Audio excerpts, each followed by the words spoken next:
We're going to have some fun here today. We have three great dynamic debaters here. We're so grateful that they decided to join us.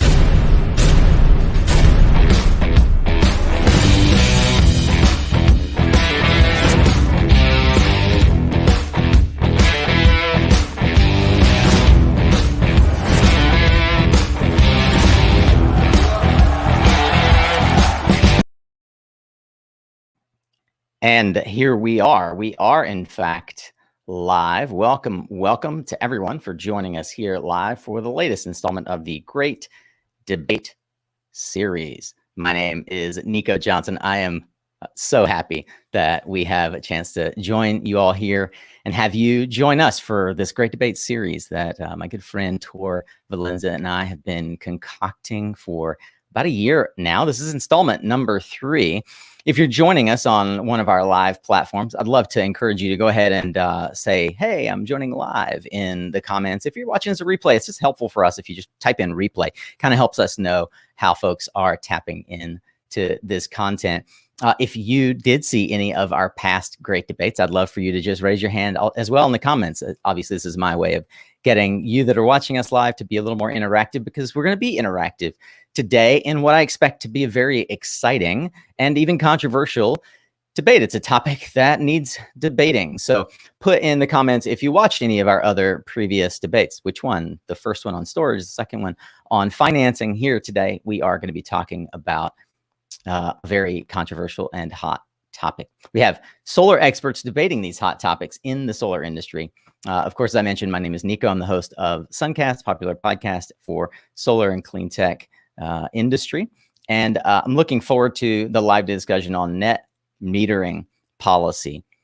We have two divergent views on the future of net energy metering, or as we'll refer to today, NEM.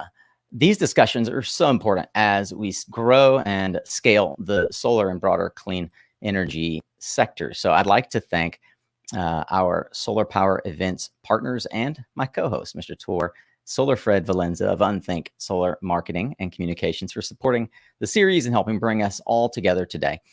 We have more debates coming. In fact, we've got one coming up live as we contribute to the road to New Orleans, which is part of the Solar Power International Conference, better known now as North America Smart Energy Week. That's where our final debate will be held live on the stage for those of you who will be joining us there live in New Orleans in September.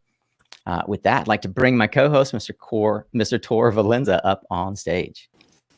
Hey, Nico. Great to be back for this so important series. And thank you all for joining us, whether you're live or you're watching it later. I just love these discussions. It's stuff that we've been having for so long. And it's great to have these experts to be sharing both sides.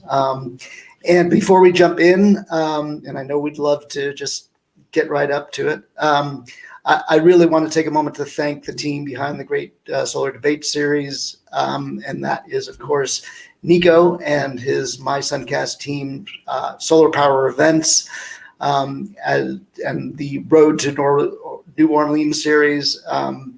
And we'd also like to thank the person who's running a lot of the background here and brought this all together, Glenda Johnson. She's been producing and coordinating the show, and she will be showing herself and fielding questions. So you'll get to see what she looks like in person in just a few minutes. So thank you again for joining us. Today's solar debate topic is the value of net metering. And if you're new to the solar industry, I like to think of net metering as rollover minutes for solar. So if you're producing any extra solar on your home or your business, you send that back to the utility, and then that gets credited back to your bill. The question today, though, is what is the value of that credit that goes back to your bill? Traditionally, it's been 1 for 1. You know, you send a kilowatt hour back, you get a kilowatt hour credited back. But the debate here is that fair to everyone? Is that fair to utility? Is that fair to the solar homeowner? What is that value? Is it overrated? So we've got two very, again, expert debaters here who are going to share their view of whether NEM should be a high value or a low value. And so I'll turn it over to Nico to introduce our debaters. Thanks a lot, Tor. We'll see you in just a little while. Appreciate you doing that intro. I echo Tor's sentiment. Thank you for joining us here live today. As we get down to business, please do let us know if you have any questions or comments. You'll see some things scrolling along the bottom here, prompting you as well. We welcome you to find this post on LinkedIn or other platforms like Twitter later and leave your comments if you're in fact watching this as a replay. It's super helpful for us. So just let us know where and how you're consuming this. And of course, if you're on the podcast, then thank you for listening to the SunCast podcast. You're listening to this as a replay inherently. All right. We have two super knowledgeable advocates on the topic of energy policy broadly and how we can spur more investment in clean energy in the United States, supporting the position that net energy metering, or NEM, should change is none other than Mr. Brian Potts. Brian is a business attorney and a partner at the international law firm Perkins Coie. He's helped his clients obtain regulatory approvals to build more than $4 billion worth of utility infrastructure in various states, including conventional power plants, transmission lines, wind farms, and solar. Brian, welcome to the stage. Thanks for having me, Nico. This is exciting. Been following your work since you started, ruffling the feathers back in 2015.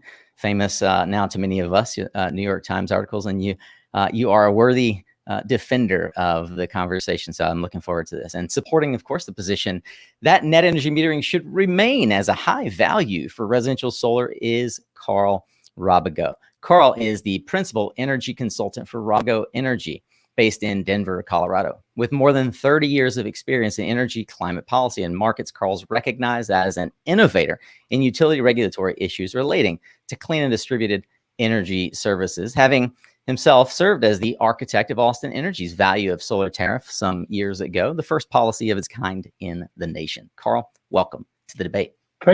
Thanks, Nico. I'm glad to be here. How you doing, Brian? Nice to see you again.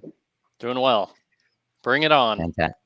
It is gonna happen. Hey, last but certainly not least, joining us from our SunCast Media team and helping bring this production to life is our very own live streaming producer, Valenza Johnson.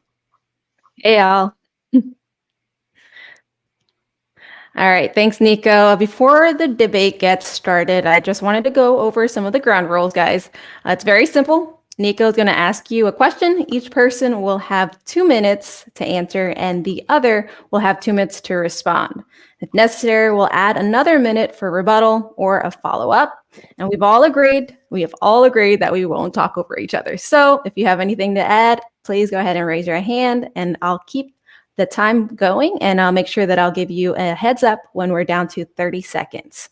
I'll pop in a few times to field some live questions as well, so you won't see the last of me, but I'm excited to get started all.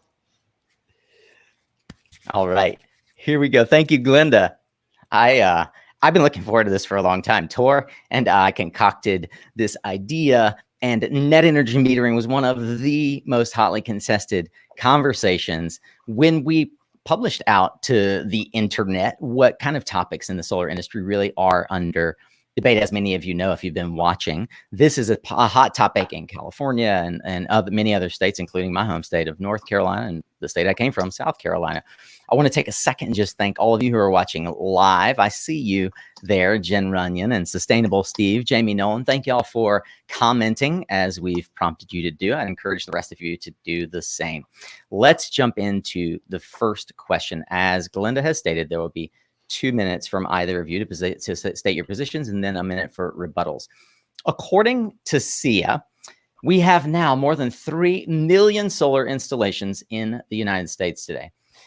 How do each of you perceive the contribution of net energy metering to the success of the rollout of solar in the U.S.? And what has NEM accomplished or failed to accomplish? Brian, we'll start with you. I'll welcome you to start to give us your perspective on the history of NEM. Yeah, thanks, Nico. Can you hear me okay?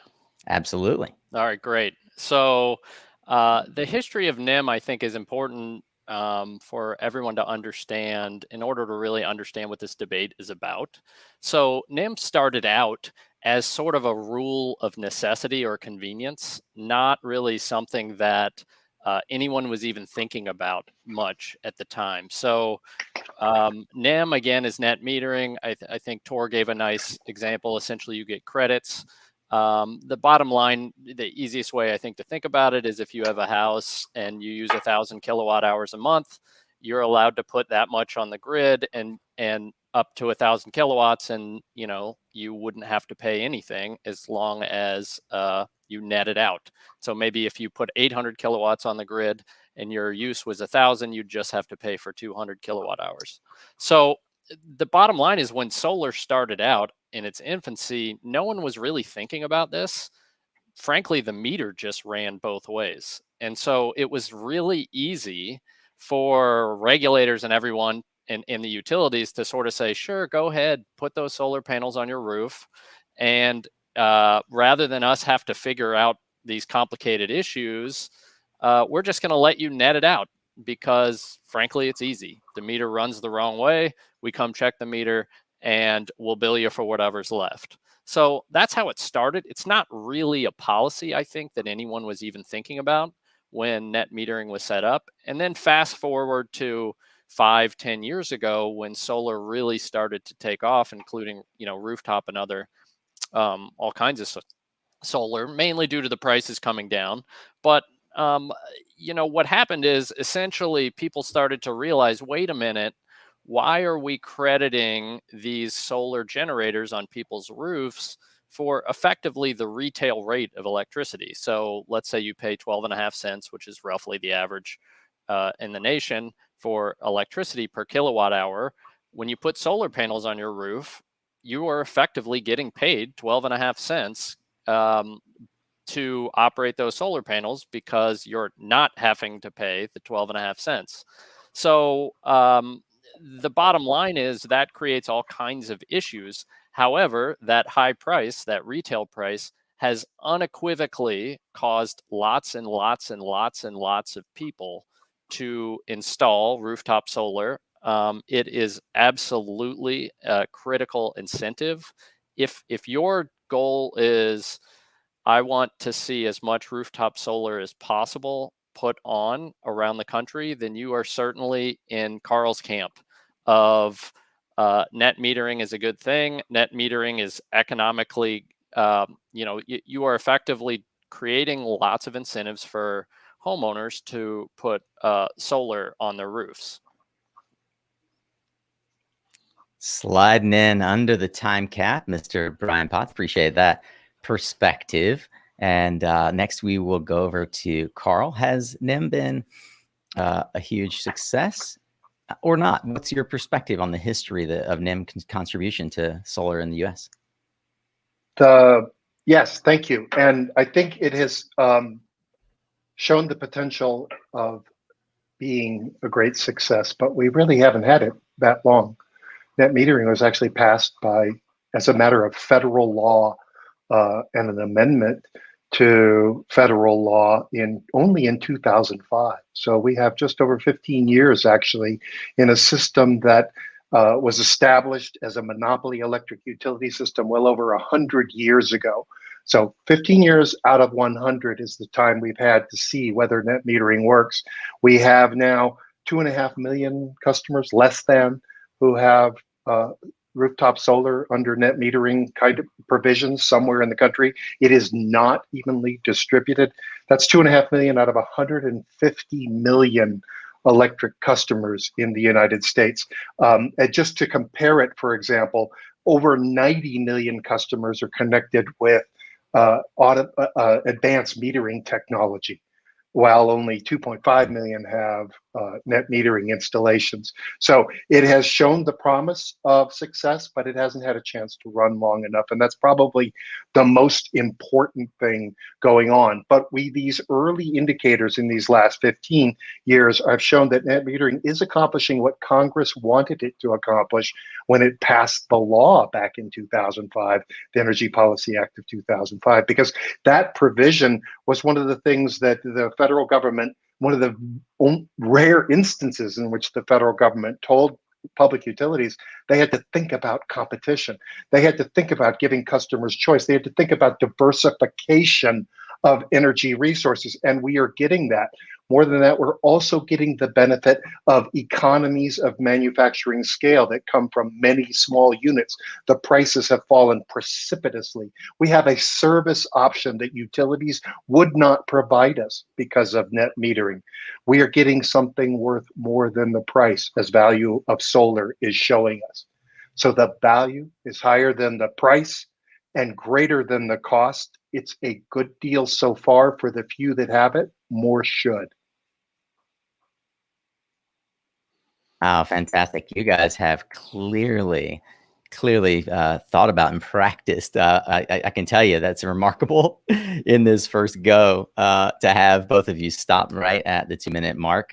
Thanks again to Glenda, our producer, for being so Johnny on the spot, making it look like I'm actually putting up that timer. Love that. Love the contribution here. All right, now you'll each have 1 minute to rebut. I'm going to start with Brian because he led off. Brian, 1 minute to you.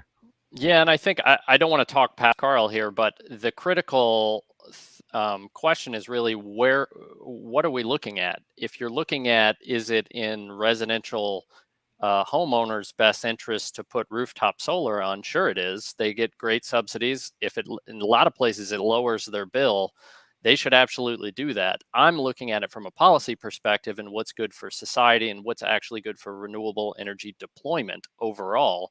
And I think when you look at that and you look at the prices of other solar, for example, I pulled up Lazard's levelized cost of energy right before this just to check the numbers again. Utility scale solar is almost an order of magnitude cheaper than rooftop, according to Lazard. It's a $150 to $227 is the levelized cost of energy comparison for rooftop residential. Meanwhile, it's $31 to $42 for utility scale.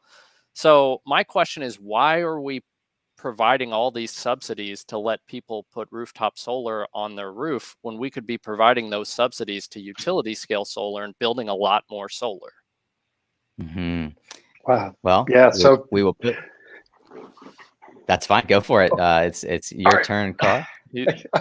So let me just jump in, because one of the things that happens, and what this is the false confusion of issues that are very different is a great lawyering technique. And having, I'm a lawyer too, so I respect it when I see a client use the technique very well. But unfortunately, it needs to be pointed out, right? So the law makes it very clear. The reason why net metering is different from wholesale generation is because generation for use is different from generation for sale. We could test this economically by asking utilities, how much would it cost? What would you charge to make and deliver a kilowatt hour of solar or solar equivalent electricity to a customer for use at their house? I guarantee you they will not make and deliver it for less than the retail price. In fact, they will ask for a premium. And value of solar analysis shows that is very different. Lazard tells us what the wholesale cost of electricity at a bus bar is. Bus bar meaning where the power plant connects to the grid. With those utility scale resources, you got to go all the way downstream. That adds a lot of cost. So let's make sure we're keeping clear both sides of the equation. Very, very valuable contribution as well. I think that this first question encompasses the general nature of where the net energy metering discord generally seems to arrive, which is, one supported on the utility side by Lon Huber and many others, including you, Brian, that we really need to focus on where it is the cheapest to generate electricity. Carl, rebutting, says, if we're honest about the economics of generating and delivering that electricity, I don't think the utilities would say that they're actually delivering it for the price of a utility. We're going to move on to question number 2, and this time we'll start with Carl. According to NREL, California has represented 34% of the U.S. distributed market over the past 5 years. The California Public Utility Commission, or CPUC, is now seeking to change the definition of NEM, which could be a model for the rest of the United States. What is, in fact, wrong then with net energy metering right now, and why should it change, or why should it stay the same? And I'll note that we do have other models from Duke Energy and Tucson Electric, as far flung as Arizona to Maine, not just California. But California is notably, with NEM 2.0, the hotbed of this discussion in the United States. Carl, what's broken? Does it need to change, or why should it stay the same? Yeah, it's really important. First of all, one comment I wanted to make at the start, and I want to put in here right now, is that it's not just Brian and I and Nico and Tor and others who can have this debate. Net metering is something that we all have access to as a subject matter, and everybody should feel free to engage in the debate. Hopefully, we're going to give you some things to think about when you engage in it. I think you should engage in it because it's critically important. Those discussions about successor tariffs to net metering are going on actually in like at least a dozen, maybe 20 different states. So we're having a discussion everywhere about it. If there's a failure to net metering, it is that, admittedly, it's rough justice. It says that in the absence of utilities actually collecting the data they need to make an objective determination, the retail rate is a pretty good indicator, and that's what we should start with. We should start by being fair, and if the utility has data, in God we trust, all others must bring data. The utility actually has data, they can tell us what's a fair rate. And that's really the discussion we're having in California and these other places. Ever since PG&E started doing the great work under Carl Weinberg's team back in the 90s, and at Rocky Mountain Institute, we wrote the Smallest Profitable book, and we've done value of solar analysis. We know that the value exceeds the retail price. So we know that if we had done net metering right, we would have set higher compensation rates, because getting a clean kilowatt hour is extremely valuable, more valuable than average. And it tends to correlate so nicely with peak demand hours that it's actually worth more than retail, because that's what the utility would have to pay for it. So the biggest problem with net metering is we haven't got the compensation right, and we're not building enough of it to take advantage of the system-wide benefits that new modeling techniques that a coalition of us called the Local Solar for All Coalition has been introducing to the country using advanced modeling. So the big problem, we haven't run it long enough. We don't know enough about it to really get the value right. It should be much higher than retail. Fair enough. Brian, we will switch to you. What say ye from the utility perspective? Why is NEM broken?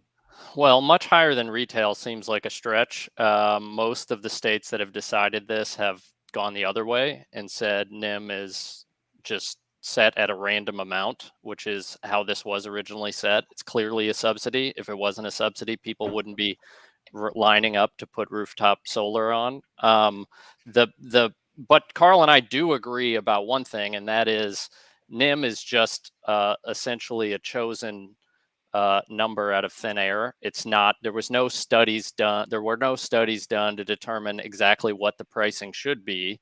And I do think, I also agree with Carl that these debates are going on in more than 20 states, around at least 20, at the public service commissions right now, where the solar advocates are bringing in studies and the utilities are bringing in studies. So this has been an issue and will continue to be an issue. And it is absolutely critically important to, the solar proliferation around the country. So you should absolutely be looking out for it. Now, the issue is that when people put rooftop solar on their roof, they are still using the grid, but they're not paying for it. There's no dispute about that. Unless they have battery backup, which is a different situation, they're using the grid. And if they're netting out all of their costs, they're not paying for it, except in the small fixed charges.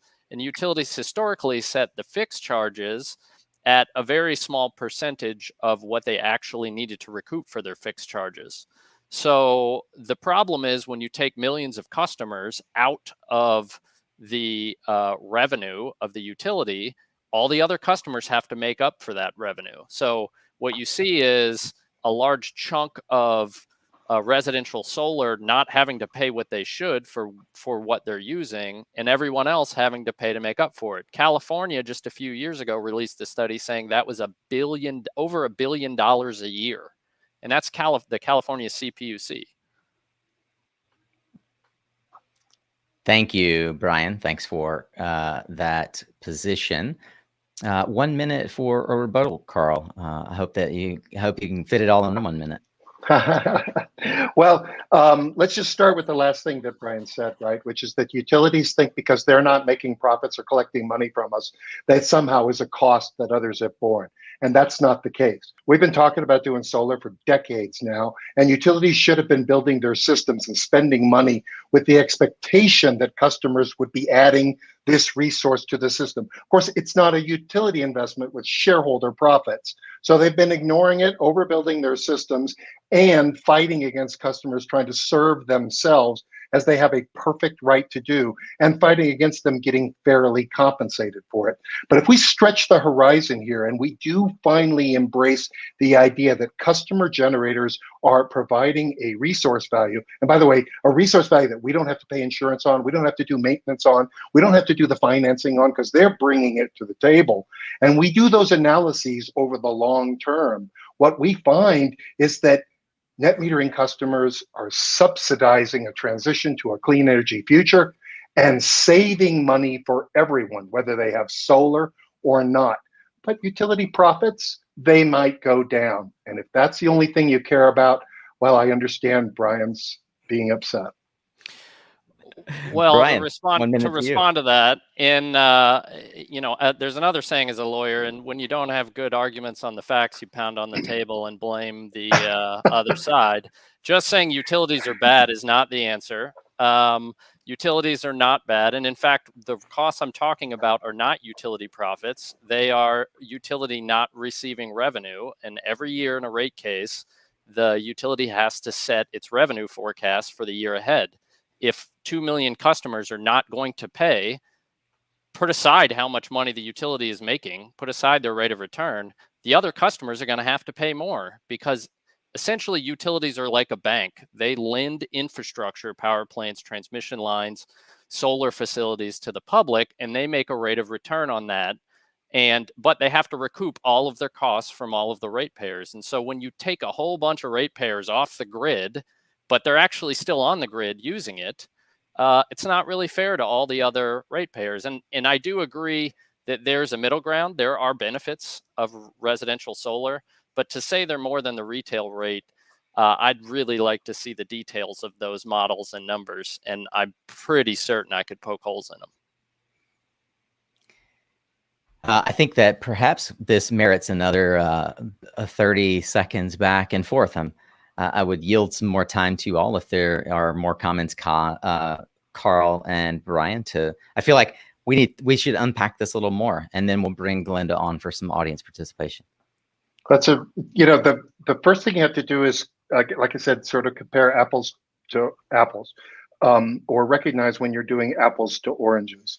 There are value of solar studies. We've done them in Texas, we've done them in Minnesota and Maine and all across the country that show that the value received when a customer generator generates a kilowatt hour of electricity is greater than the retail rate for electricity in that area. It's only by ignoring significant components of that value that you can possibly get the number down below retail. If you treat a customer generator as if they were nothing but a wholesale generator trying to sell a commodity, then you will end up with a very low number. But that's not what retail customers are doing. They're generating retail electricity. It's also important to understand that the way utilities make money, their bone in this is that they like to build systems.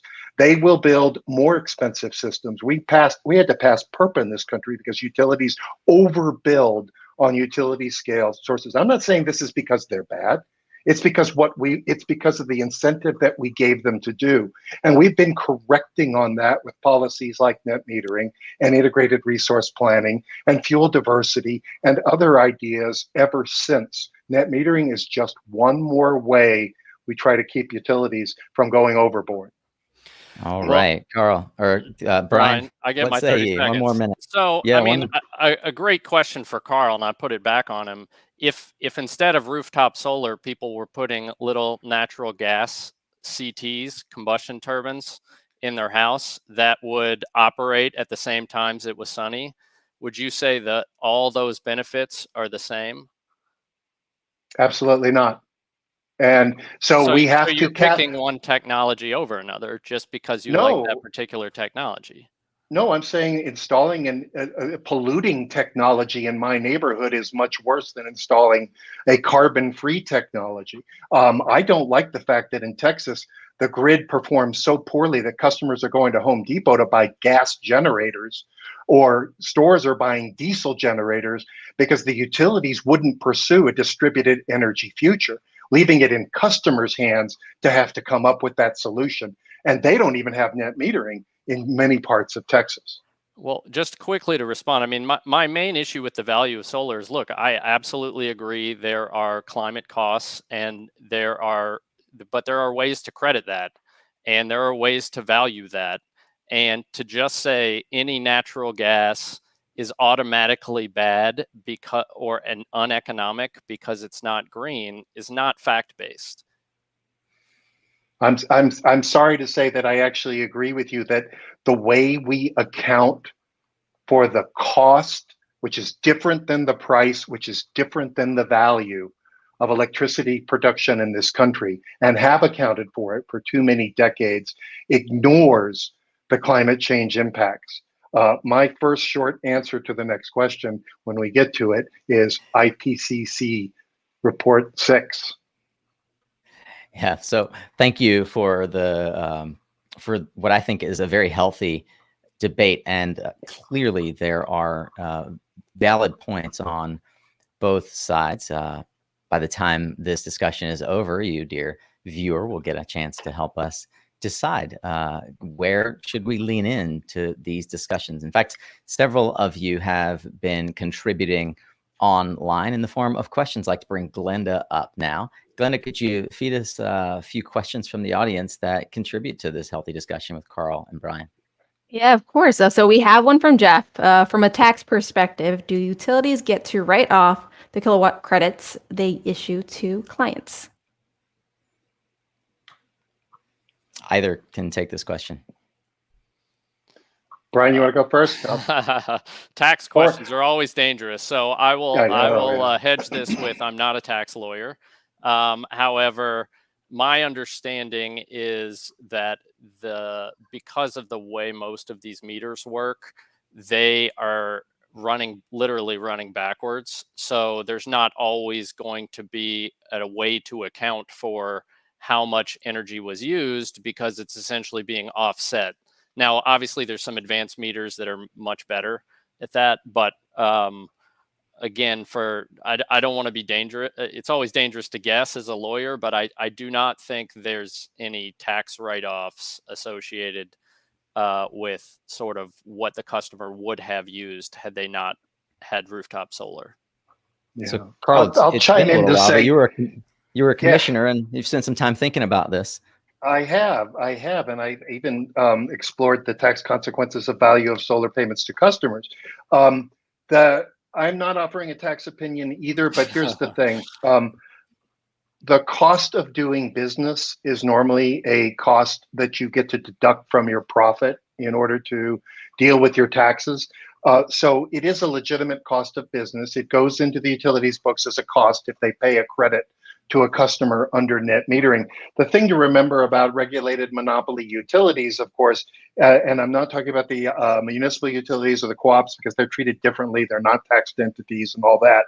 But for the investor-owned utilities, the truth is actually there's no tax benefit for them, because they always get to collect rates from us as if they had no tax deductions at all. They are the marginal tax rate we pay in our electric rates as if those utilities were 100% profitable. And then all the deductions and benefits associated with operating of the consolidated holding company actually work for the benefit of the shareholders. So any reductions that come that are tax deductions that are associated, for example, like when the utility gets a tax deduction for a solar power plant, that stuff shows up at the holding company level, but doesn't show up in our rates. Okay, let's, Glenda, I think we've got another quick question that we can bring up here. Yeah, so we have a second one from Rosanna. Are we saying all those studies are wrong? Also, utility scale is cheaper only when you don't include transmission cost. Wink, wink. I think that might be to you, Brian. Yeah, I think it was to me too. I assume she likes me, and that's why I'm getting the wink. I will say, I mean, look, the truth of the matter is there's studies on both sides. The studies that Carl has been referring to, the value of solar studies are, and I don't want to say being refuted, because without looking at the details of both studies, I can't really weigh in on any particular study. And frankly, the value of solar studies have been all over the place, as have utility studies. It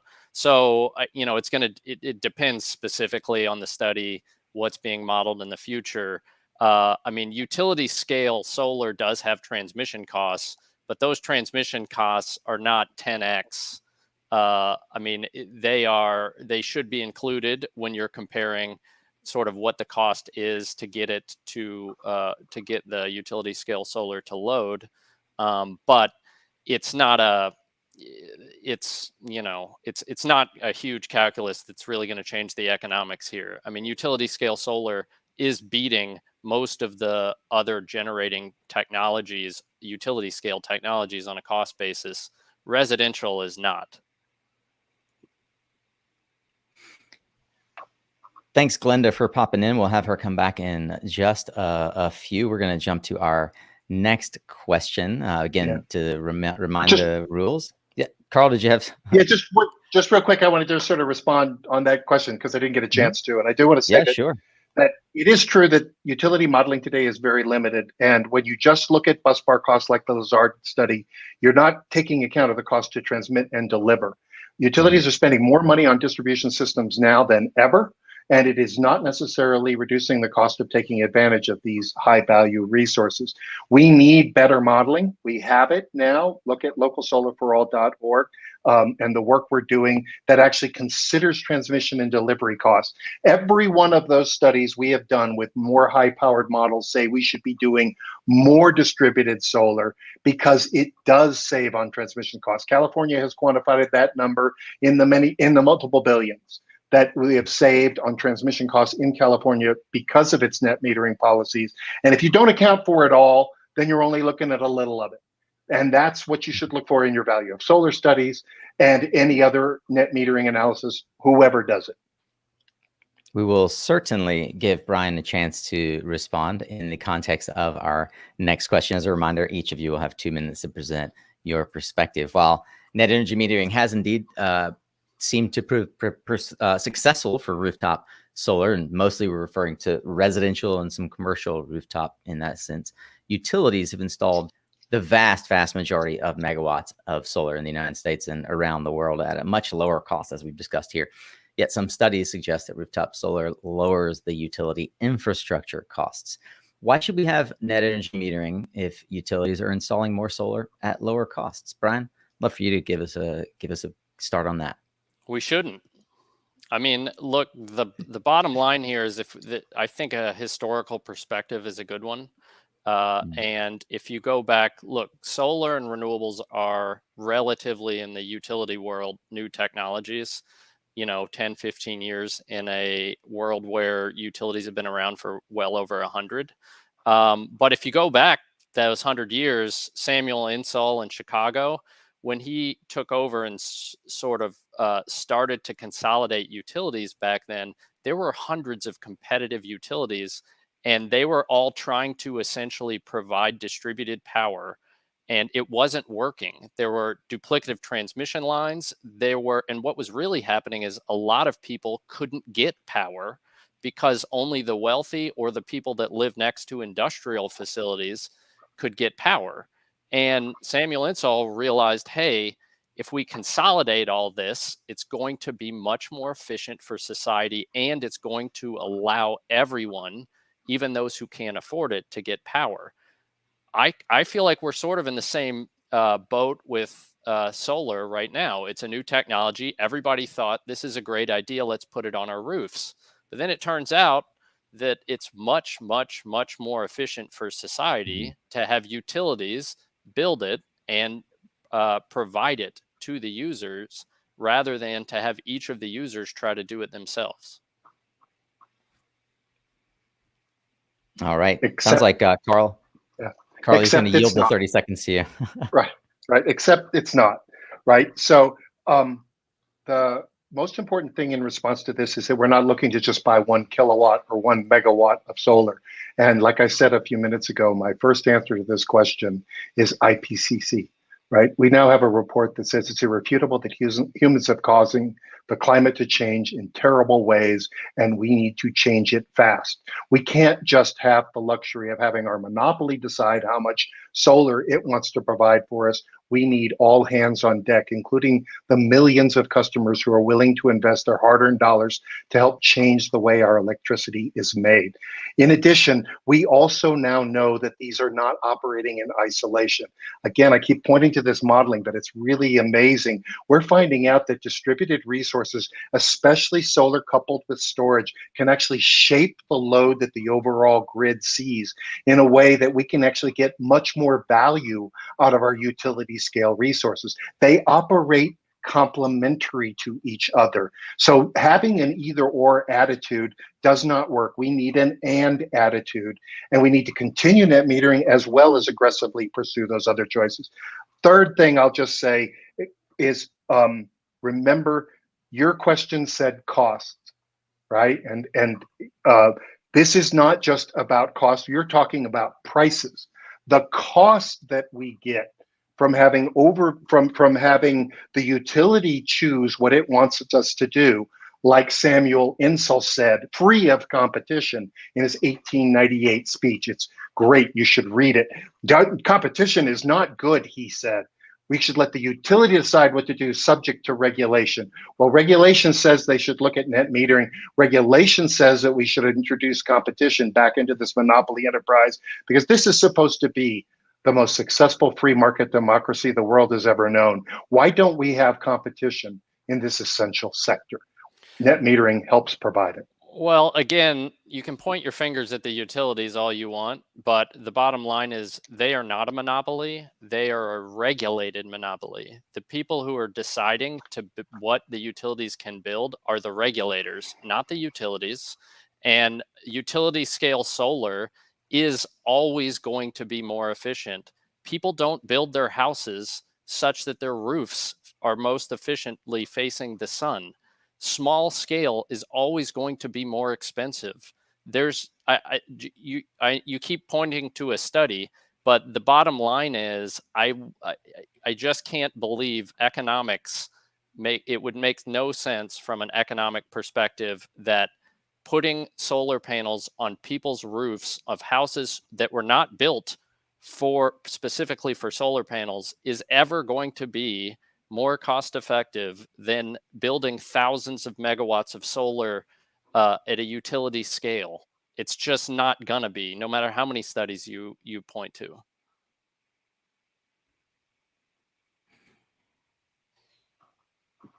Carl, I welcome you to. to. Okay.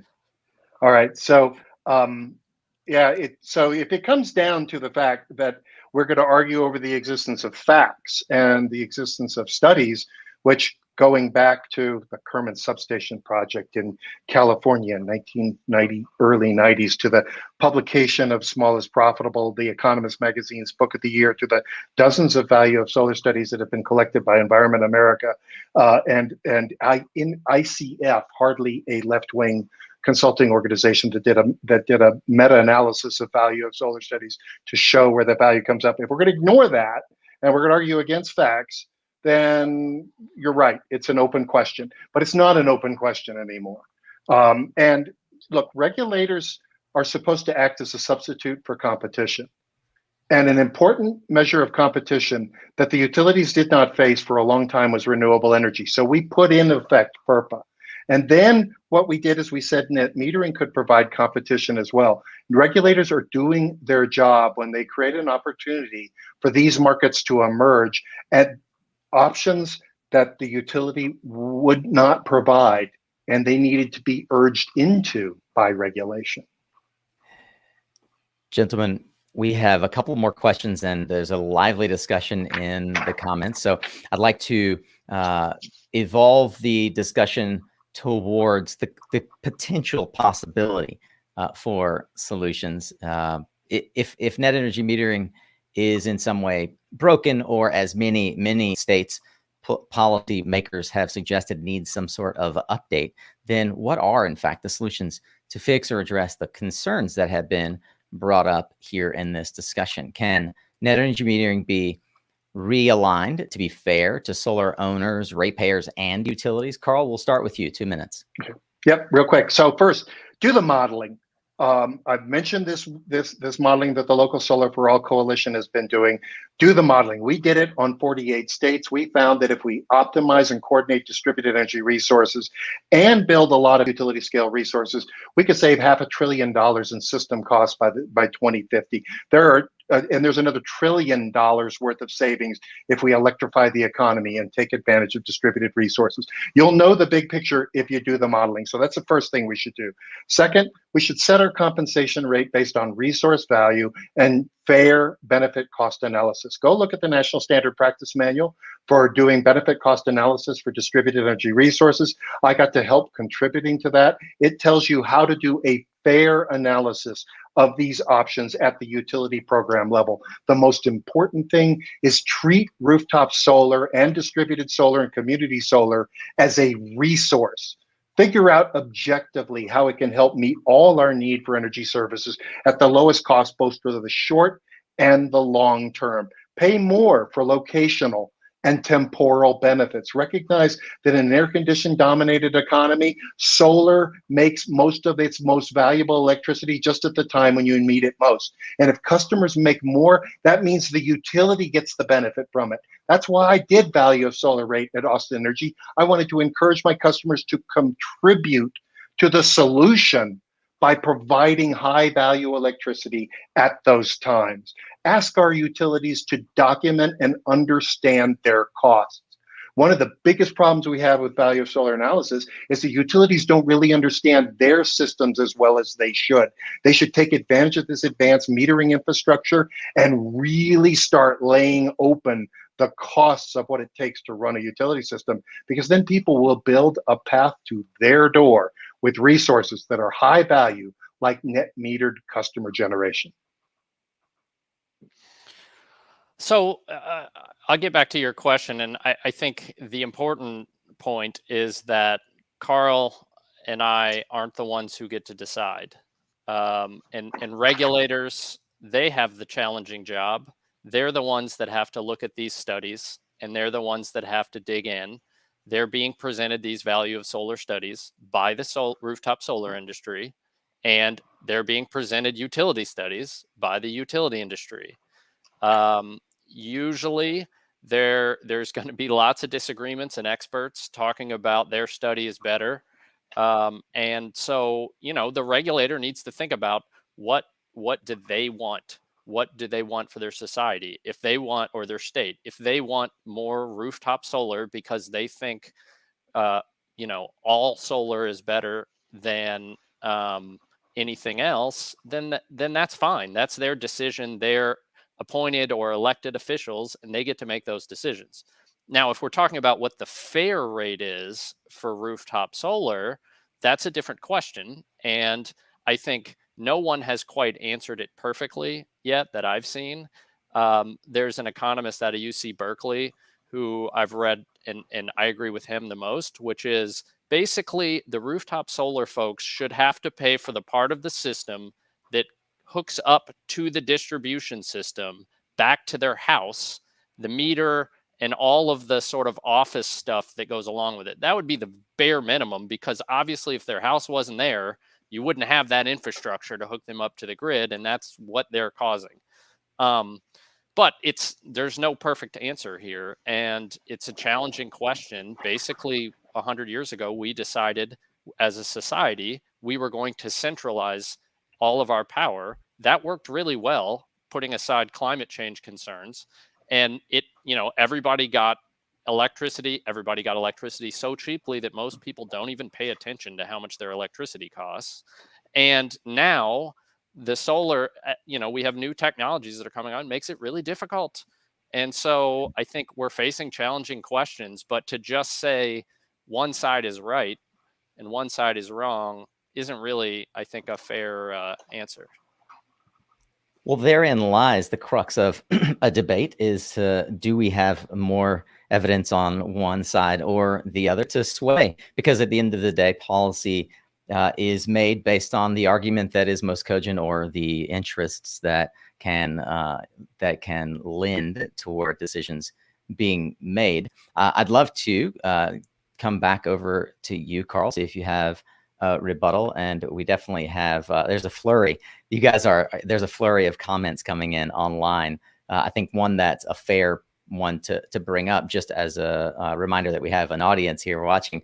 Facility to endpoint user, what's the average line loss versus distributed generation? So keeping things like these in context, maybe we can bring it back to some of the things that we aren't familiar with in terms of the underlying assumptions being made around fair or not fair costs. Carl, back to you.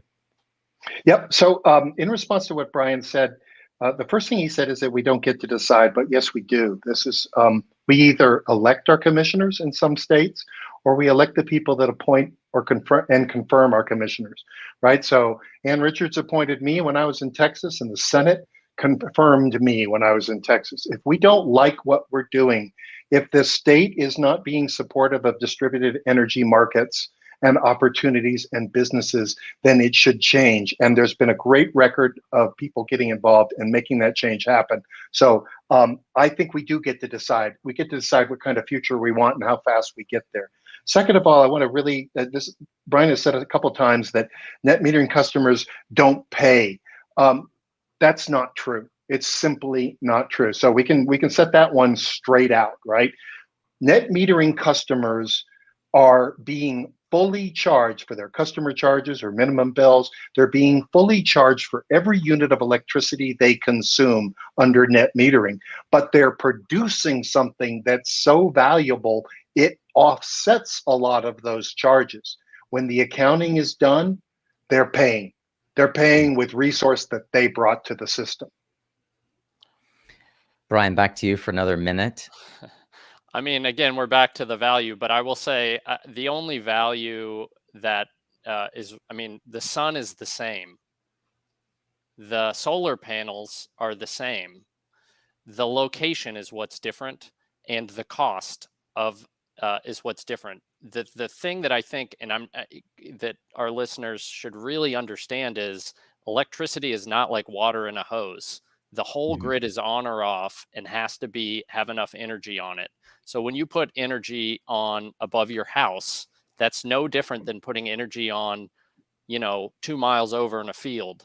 It's the same energy. It's the same grid. It's all interconnected. And so when Carl talks about the value of solar, there's a value of solar to the owner, the rooftop owner, because they get all the subsidies. They usually get to lower their electric rate through the lease payments, and they get to feel better about themselves for having solar on the roof.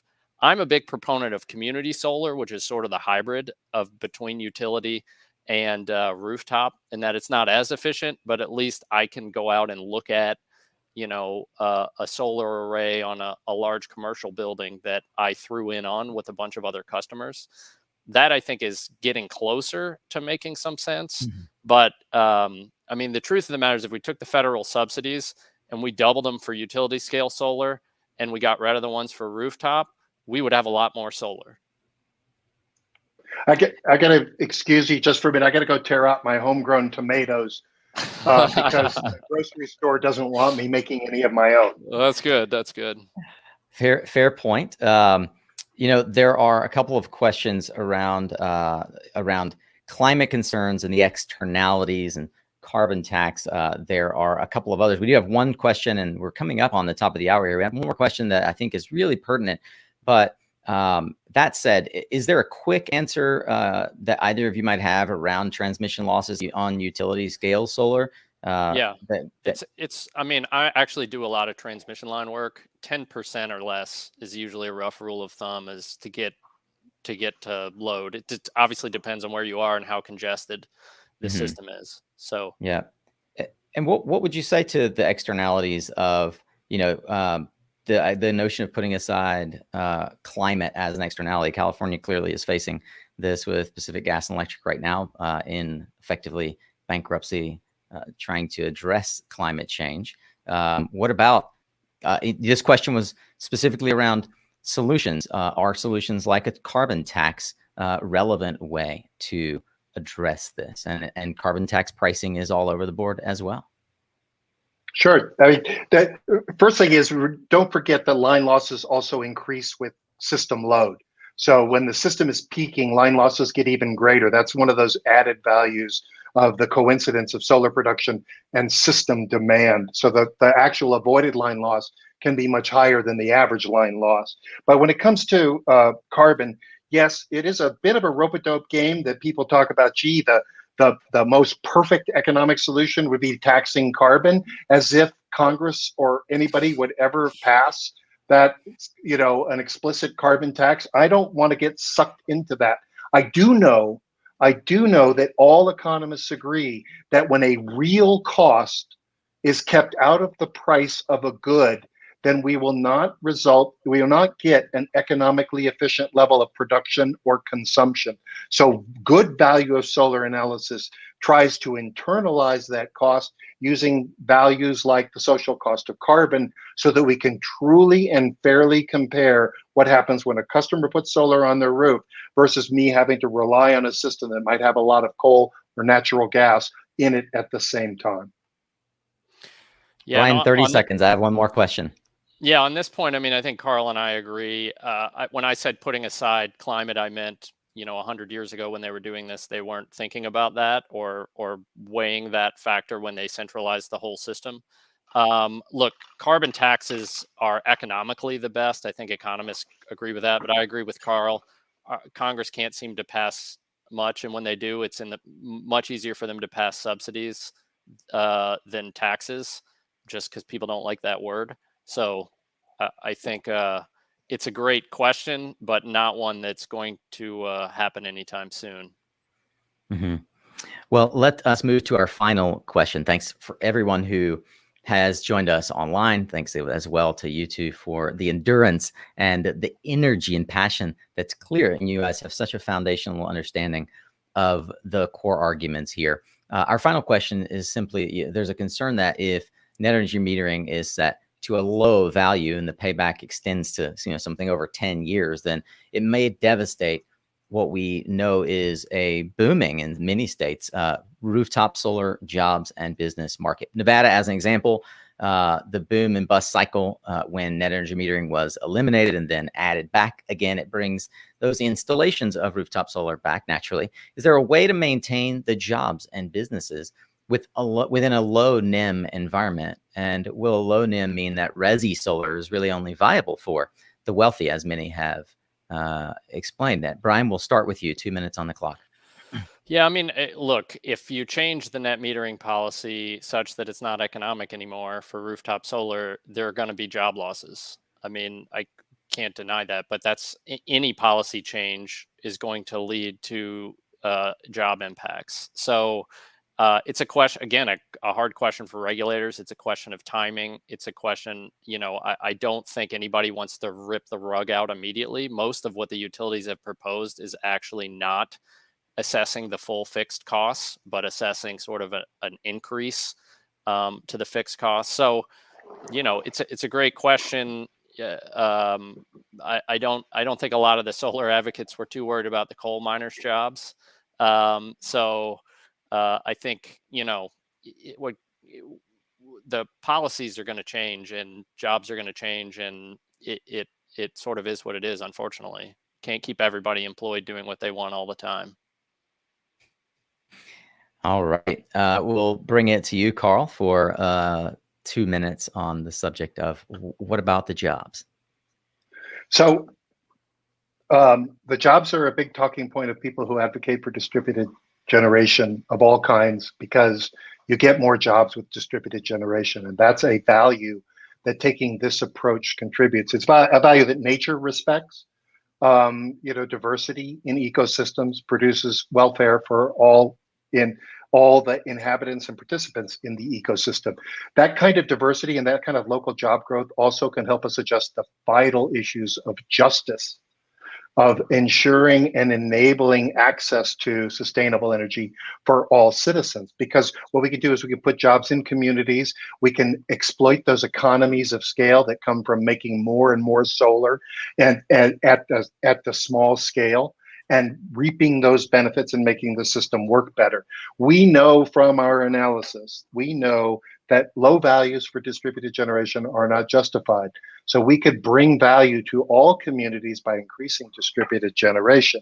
And we know that a long run view of the system and a comprehensive view of system cost is necessary. So we know that we can get those distributed generation jobs and the added value that comes from pursuing a distributed agenda.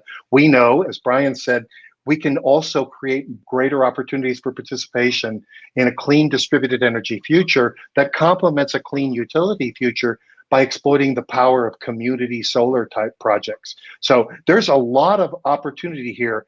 We have not been at this for more than 15 real years in net metering since that federal policy was passed.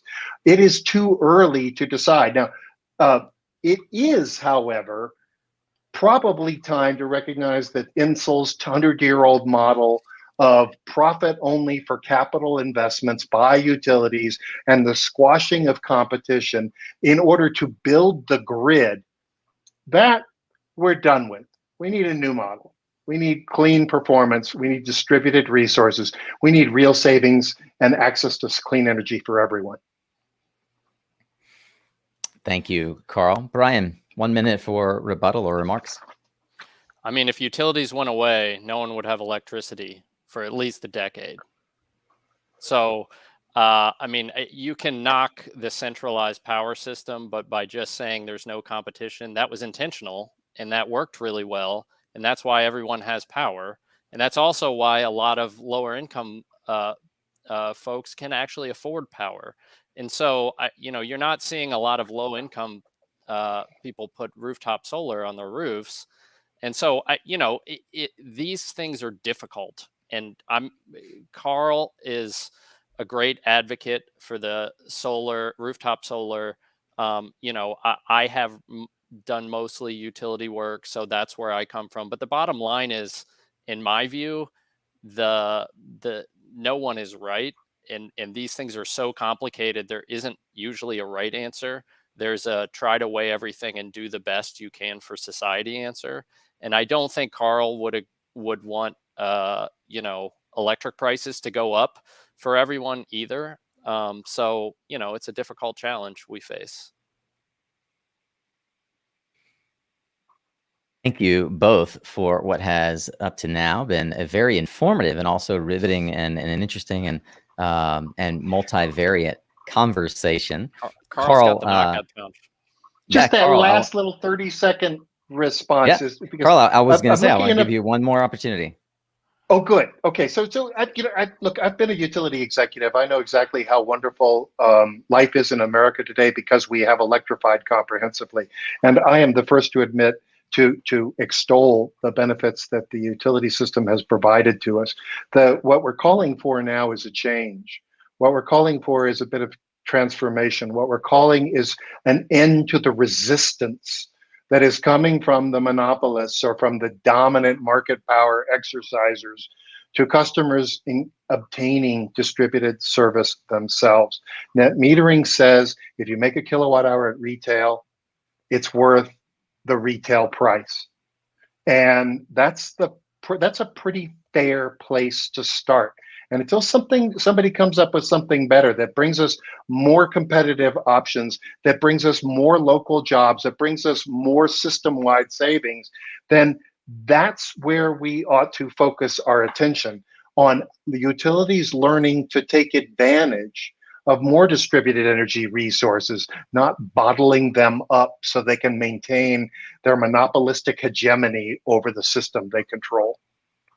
I got to use hegemony. Yeah, you did. That was awesome. I'm so glad that you slid that one in there. Carl Robigo, thanks for your final parting remarks. I want to yield the remainder of the time to Brian Potts for final remarks. Yeah, thanks. I mean, look, my view is I'm not against solar. I just fundamentally believe that if we took the federal money that's going in tax incentives for rooftop solar and we instead allocated more to utility scale solar, our country would have significantly, and an estimate I put together for the Wall Street Journal was 65% more solar on the grid than we would with rooftop. The system is what it is today. Utilities do want to build things, but now they want to build solar. So we should encourage that.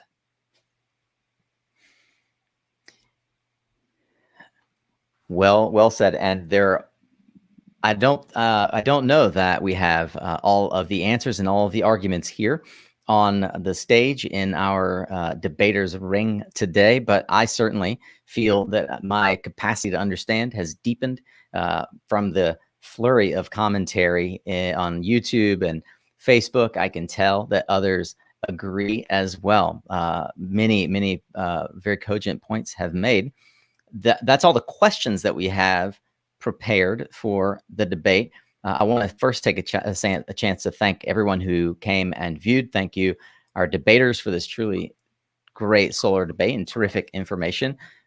Thanks, Brian Potts of Perkins Coie and Carl Robigo of Robigo Energy, Glenda Johnson and Solar Power Events for helping make it happen. Tor, let's bring Tor back up on the stage as we round this out.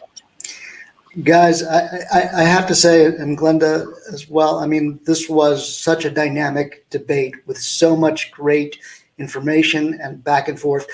I think if anybody wants to know the issues that we're facing with net metering today in an hour's bout of time, a little bit of hour, over an hour, this is what they should watch. I think all public utility commissions and the California Public Utility Commission should be watching this. So really, thank you all for participating. And thank you to Solar Power Events for helping to make this happen. And Nico and his team, again, as an audience member here, and as someone who has been in the industry for a long time, this was such a compact, useful bit of information. So really, thanks.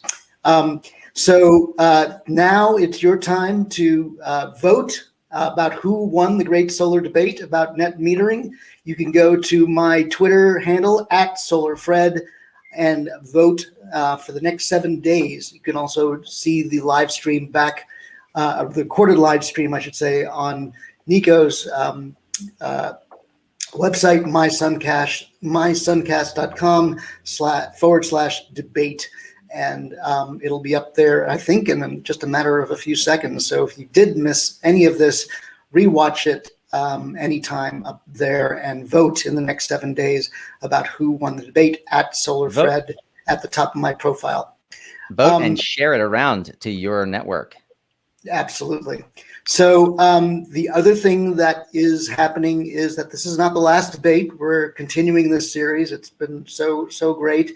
And the final one for this season is going to happen live at SPI, Solar Power International, North American Smart Energy Week in New Orleans. And the topic for the last debate is going to be on a stage. It's going to be distributed solar versus utility solar. What's the best way to get the U.S. 100% clean energy? And we've got, again, some dynamic debaters.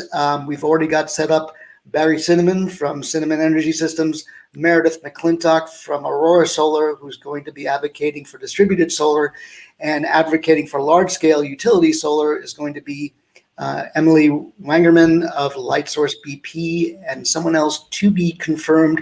We can't announce that person yet, but once we get final confirmation, you can watch me or Nico's Twitter channels and all our other social networks, and I'm sure you'll find out who that last person is. So once again, thank you again to everyone for watching, and if you'd like to reach out to Carl or Brian, I'll let Nico take it home. Sorry.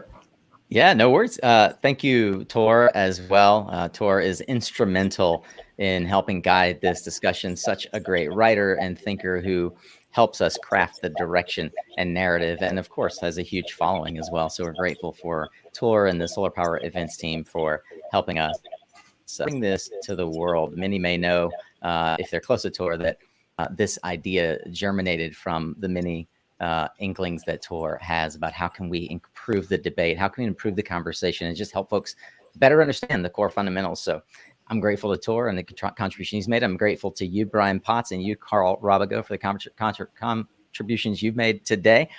If you would go to mysuncast.com/debate, you can find their social handles on LinkedIn and Twitter, and the plethora of articles you'll no doubt find if you search their names, and the topic of net energy metering are readily available. Thank you all for tuning in. Thank you, Brian. Thank you, Carl, for joining us. Yeah. Thank you, Carl. Thank you. Great, yes, this great was debate. really, really fun. And I got made smarter by Brian. And I really appreciate the opportunity, Nico and Tor and Glenda, for giving me a chance to grow my brain. Well, thank you all for tuning in. And of course, if you're watching this recorded post-debate, then please share this great information with your solar and broader colleagues and consumers. From all of us here at SunCast, Solar Power Events, Unthink Solar, and the constituents who have watched online and helped contribute to this debate, thank you. We'll see you all in the Big Easy, New Orleans, for the next installment of the great debate. Thanks, everybody. Bring on the hurricanes.